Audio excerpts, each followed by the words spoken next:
Are you from some channel or something? Sort of. I'm a freelancer, but I work for the channel.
With the same subject?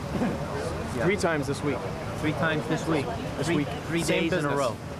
3 days in a row? Yesterday we got hit at 57th and 12th. Well, all this week though? Yeah, 3 All times been this in week. Since Saturday night. Dodge Caravans. Constantly. They're easy Two to reasons steal and why they're they use fast. Dodge Caravans. They're easy to steal. They take them from rental agencies that can't keep track of their cars on a daily basis. The only time a rental agency knows that their car's been stolen is when the porter goes out to wash it for the customer's use. If the truck sits back there for 2 weeks and they don't need it for 2 weeks, they could be gone for 2 weeks and nobody knows about it. That's the problem with the rental vehicles. Take inventory is between 9 in the morning and 12 the next The day. reason why they use the Caravans is usually what they'll do is when they break the window, they'll take the back seat out, throw it out, and the Caravan is easier to load the motorcycles into than a car, obviously. And they're fairly fast The too. Caravans are very quick compared to large vans or trucks, and they look like everybody else's vehicle on the road. And they outrun police cars. And too. they know we can't. 3 times this week at this particular location. Last time last night they hit Northwest 12th Street and 57th Avenue, the Kawasaki dealership. What do they do with the bike? All the bikes are on the side. They didn't get away with any of them this time. No. I mean, they must have been working for someone older. Oh yeah, absolutely. These are And the pawns. and we have another one down in Dadeland where they tried to get in there, and the unit pulled up as they were doing it, and they took off and chased them, and I they heard that. What were they going for? Saks at Dadeland. Really? Yeah, they took out one of the windows. But they're getting smart though. They're trying to get smart. So the caravan from here got chased Into the city of Miami, and they lost it. 30th and 10th, yeah. And what about the perimeter down there? That was the big one. Right, that one they chased them into an apartment complex, and they cornered them in there. They abandoned the vehicle. One of them is still at large. One they caught during the perimeter with canine, and they have been able to ascertain by calling the owner on the phone that the vehicle was stolen sometime last night. 710-655. I really do wish that you guys would be out here more often, because the only way that they're going to cut us a break with allowing us to chase these people and not just letting them go is if the media makes a big deal out of it, to pressure the county commission to allow us to change the regulations that would allow us to. As soon as we follow them, they tell you not to. They're going to keep getting away with it, and these guys are going to keep hurting people. Which the unit that chased them is right there. Right there. I don't know how many times he got on and said, "No, I'm right behind them. They're not doing anything that's not allowing me to follow them." I can't believe business doesn't crack down on this. Well, we're not getting any help from business, if that's what you mean. Zero. I've given this guy 100 hints. He'll be here in about 15 minutes. He's been here 3 times this week already at 5 in the morning. He just refuses to take the hint. Tell him to replace the glass with Lexan, which is unbreakable, and to put steel rolled down gates that you can see through so the customers can still view the merchandise from the street. And he takes the advice. It goes in one ear and out the other. You think this group and the Dayland group was the coordinator? Coordinated by the same older people. You think it was just coincidence that two groups of burglars and caravans? Absolutely. They hit both places at the same exact time, and about 5 minutes before they hit Dadeland, we got a phony call at 124th Street and 83rd Avenue about black males in a caravan shooting guns, which was supposed to direct our attention away from other areas.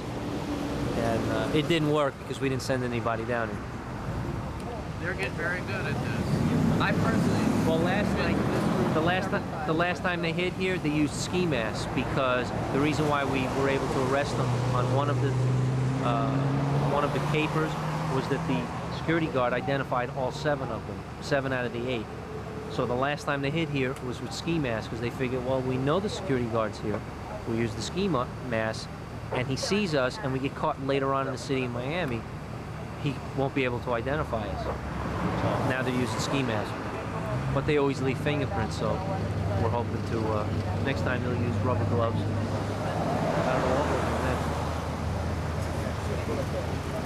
Where were these guys caught? 68th Avenue and Bird. They walked to the Burger King at 70th and Bird, and the manager called because they were banging on the door wanting to use the phone. What they wanted to do was just get hidden somewhere so they wouldn't get caught. And the manager called us. We went down there and we caught him at 68th and Bird, walking down Bird Road. One of the kids was limping because he got run over by the van as it was leaving. And they're really, I heard someone say 12. Really that young? Yeah, one's 12, the other one's around.